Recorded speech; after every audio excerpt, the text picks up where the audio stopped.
नमस्कार.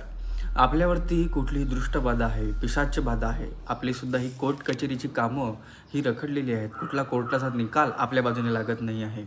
कुठल्याही कामात आपल्याला विजय प्राप्त होत नाही आहे. त्याप्रमाणे आपला ह्या सर्व गोष्टींमुळे आत्मविश्वाससुद्धाही डगमगून गेलेला आहे.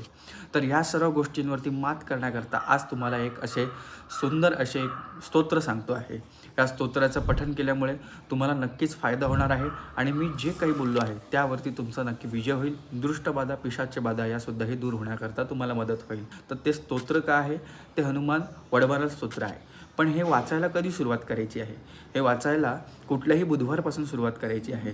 पण त्या बुधवारी आपण आपल्या जवळपासच्या हनुमान मंदिरामध्ये जाऊन तिथे 11 काळे उडीद, 1 चिमूटभर मीठ आणि 2 चमचे गोड तेल असं भगवंताजवळ हनुमान स्वारीजवळ दान करायचं आहे. असा तुम्हाला 11 बुधवार करायचं आहे आणि ते हनुमान वडवाल स्तोत्र हे पूर्णतः कंटिन्यू वाचत राहायचे आहे. त्याचप्रमाणे दर बुधवारी मारुतीचे दर्शन घ्यायला आणि ह्या वस्तू अर्पण करायला विसरू नये. व यासोबत जर आपण कुठले शनी महात्म्य किंवा शनीचे कुठलेही मंत्र उच्चारण करत असाल तर ते सध्यापुरता बंद करावे. हनुमान वडवाल स्तोत्र हे कंटिन्यू वाचत राहा. हा वडवाल स्तोत्राचा उपाय केल्यामुळे आपल्यावरील कुठलीही दृष्ट बाधा असेल, पिशाच्य बाधा असेल तर ती दूर होईल. कोर्टाचे जे निर्णय आपले रखडलेले असतील तर त्यामध्ये सुद्धाही आपल्या बाजूने निकाल लागण्यास मदत होईल. आपलं आत्मबल आणि एक आत्मविश्वास वाढण्यात आपल्याला मदत होईल.